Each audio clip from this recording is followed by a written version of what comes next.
Hello students, welcome to the Sapnas Homeschooling YouTube channel, and today we are going to solve Try Again Poems English Workshop, and this poem is 2.1 from your 8th standard English textbook.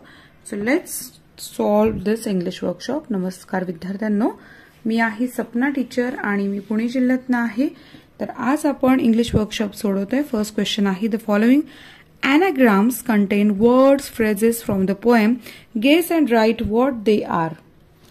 This workshop is on page number 28. So open your books and open the page number 28. तुम्ही तुमच्या पाठ्यपुस्तकातील पान क्रमांक 28 उघडा, म्हणजे तुमच्या लक्षात जास्त येईल इंग्लिश वर्कशॉप. आता anagrams म्हणजे काय ते आपण इथे बघूया. Anagramचा अर्थ असा आहे की a word or phrase that is made by arranging the letters of another word or phrase in different order. आता इथे रेनी टॅग आहे, आर केज आहे, वेटसर आहे. तर या शब्दांना उलट पालट करून आपल्याला काय करायचंय, क्रम बदलून आपल्याला नवीन शब्द तयार करायचा. बघायचंय कसं करायचं ते. आता इथे बघा, रेनी टॅग, ट्राय अगेन, TRY आणि अगेन AGAIN. आता आर्केज, करेज, वेटसर, स्ट्राइव, रेड रिवॉर्ड, टॅप नीज, पेशन्स, सर्व, पियर आणि हा काय होतो, प्रिझर्व. क्वेश्चन नंबर 2 आहे, pick out lines that convey the following from the poem. म्हणजे आपल्याला आता एक लाईन आपण उचलायची, पिक आउट द लाईन, जो या ओळीचा अर्थ दाखवेल. जसं की if you keep trying without a doubt you shall win. म्हणजे तुम्ही सातत्याने प्रयत्न कराल, कुठलाही संशय मनात बाळगणार नाही, तर तुम्ही नक्की जिंकाल. या अर्थाची कोणती ओळ आहे ती आपण आता कवितेतनं घेणार आहोत. इथे हे बघा, ओळ आहे, for if you will persevere you will conquer, never fear, try again. Okay, ही ओळ आहे. सेकंड आहे, it is not shameful to struggle hard. काही काही लोकांना कष्ट करायची लाज वाटते, तर ते वाटून घेऊ नका, त्या अर्थाची ओळ आहे.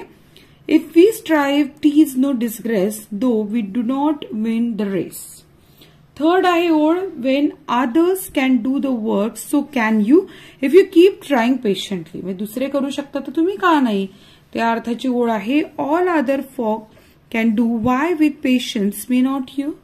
आणि फोर्थ लाईन आहे, when you fail in your first attempt, make another one. तर त्या अर्थाची ओळ आहे, if at first you don't succeed, try again.